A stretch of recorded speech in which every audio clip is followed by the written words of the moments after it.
ফিরে আসিস না, আমরাই চলে যাব।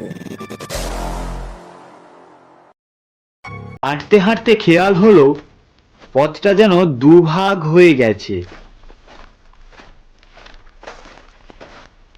একটা সরু অন্ধকারে ঢুকে গেছে, আরেকটা একটু খোলা। পাতার ফাঁক দিয়ে আলো পড়ে। রাহুল থেমে যায়।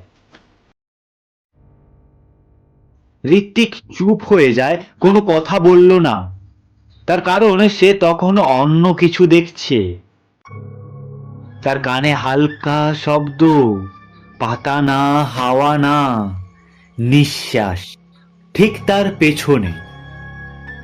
ঘাড় ঘোরাতে গিয়েও সে পুরো ঘোরায় না, কারণ ভিতর থেকে একটা অনুভূতি আসে, ঘুরলেই কিছু বদলে যাবে। আর ঠিক তখনই তার নিজের নামটা শোনা যায়, খুব পরিষ্কার করে। ঋত্বিক, আমি এদিকে। তখন সে থেমে যায়। রাহুল কয়েক কদম এগিয়ে গিয়ে ফিরে তাকায়। কি হলো, দাঁড়িয়ে আছিস কেন? কিন্তু প্রশ্নটা শেষ হওয়ার আগেই গাছের ডাল আস্তে আস্তে নড়ে ওঠে। কোনো শব্দ নেই। ঠিক তখনই তার সামনে থাকা গাছটার গায়ে একটা দাগ স্পষ্ট হয়ে ওঠে। কালি নেই, রক্তও নেই, তবু লেখাটা ভিজে। রাহুল চিৎকার করে, ঋত্বিক, তুই নড়িস না। কিন্তু সে নড়েনি, জঙ্গলই নড়েছে। আর ঠিক তখন রাহুলের চোখের সামনে থেকে ঋত্বিক যেন কোথায় মিলিয়ে গেল। আর ঠিক তখন প্রথম যে জিনিসটা বদলায় তা শব্দ। পাতার আওয়াজ ঠিকই আছে, কিন্তু সব শব্দ একটু দূরত্বে। ডান দিকে, বাঁ দিকে, সামনে, পেছনে, সব জায়গা থেকে সমানভাবে আসে, যেন জঙ্গল তার চারপাশে বৃত্ত করে দাঁড়িয়ে। সে হাঁটা থামায়, পথ থামে না। পথটা তার পায়ের নিচে নিজ থেকেই এগোতে থাকে। গাছগুলোর গায়ে মুখ রয়েছে, মানুষের মতো না, জন্তুর মতো না। চোখ আছে কিন্তু তাকিয়ে নেই, যেন দেখার অভ্যেস ভুলে গেছে। হঠাৎ সে দেখে দূরে দুজন দাঁড়িয়ে রয়েছে, খুব পরিচিত। একজন তার বাঁ দিকে, আর একজন ডান দিকে।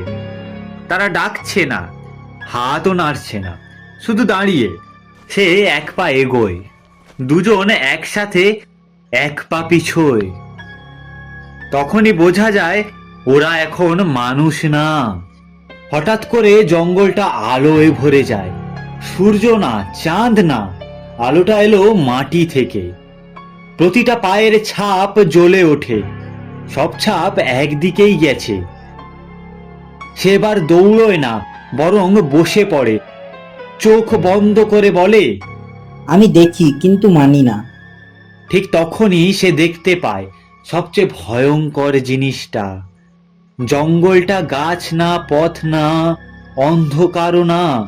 জঙ্গলটা হলো একটা অপেক্ষা, যা মানুষকে দেখে না, শুধু বেছে নেয়। আর সে বুঝে যায় বন্ধুরা হারায়নি, ওরা এখানেই আছে। প্রতিটা গাছের ফাঁকে, প্রতিটা ছায়ার ভেতরে, প্রতিটা ডাকে। শেষ দৃশ্যে সে দেখে তার নিজের নামটা মাটিতে উঠতে শুরু করছে, অক্ষর ধরে ধরে।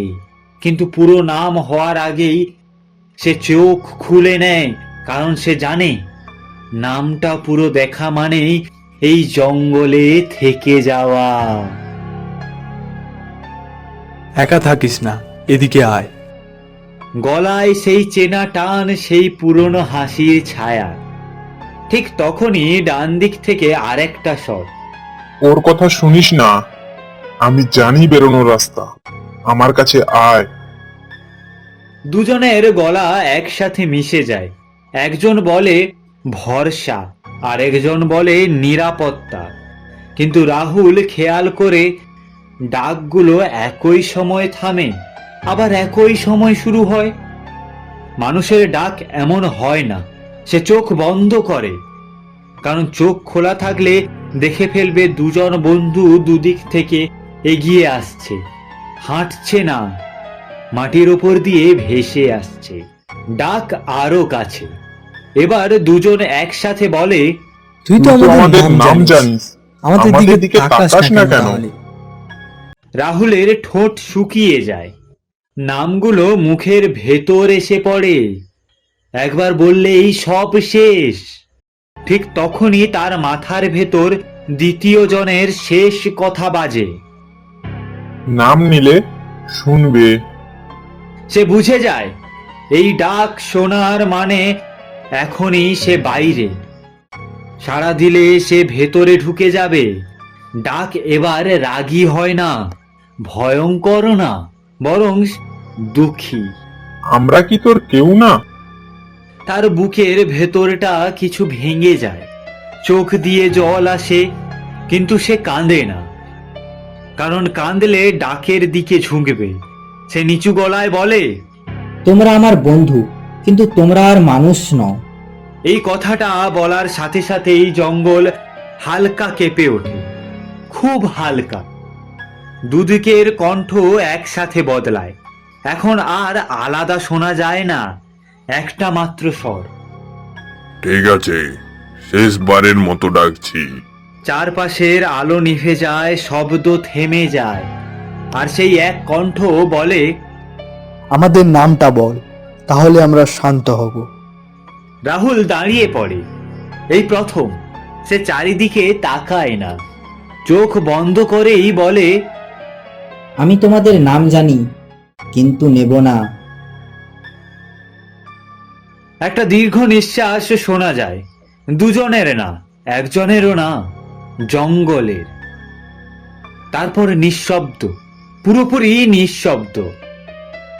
নীরবতার পর যে আলোটা আসে তা হঠাৎ না, ধীরে ধীরে, যেন জঙ্গল নিজেই একটু করে পিছাচ্ছে।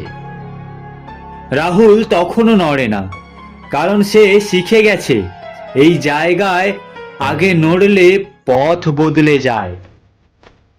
সে প্রথমে শোনে দূরের একটা শব্দ, পাতা ভাঙার না, জলও ঝরারও না, মানুষের হাঁটার শব্দ।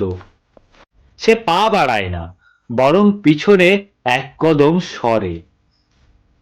এই জঙ্গলে সাধারণ জিনিসটাই সবচেয়ে অস্বাভাবিক। সে বোঝে এটাই পথ। সে হাঁটতে শুরু করে, দৌড়োয় না।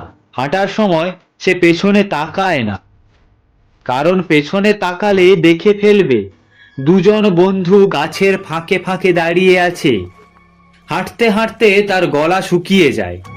একবার মনে হয় নামটা বলে দিই, শেষ করুক, কিন্তু সে মনে করে নাম বলা মানে এখানকার অংশ হয়ে যাওয়া। ছায়ার ভেতর থেকে চেনা গলা ভেসে আসে। এবার আর ডাক না, শুধু কথা। আমরা তোর সাথে রাগ করিনি। হঠাৎ সামনে আলোটা স্পষ্ট হয়। আলো মানেই সূর্য না, খোলা জায়গা। গাছ কমে গেছে, হাওয়া আছে। সে বুঝে যায় জঙ্গল এখানেই শেষ না, কিন্তু এখান থেকে ফিরে আসা যায়। শেষবারের মতো জঙ্গল কথা বলে। এবার কোনো কণ্ঠ না, মনের ভেতরে একটা অনুভূতি। তুই আমাদের নাম জানিস, তাই তুই ফিরছিস, কিন্তু তুই আমাদের ভুলবি না। সে জঙ্গল পেরিয়ে খোলা রাস্তায় পা রাখে, পেছনে তাকায়। জঙ্গল তখন একদম সাধারণ, গাছ, পাতা, পাখির শব্দ।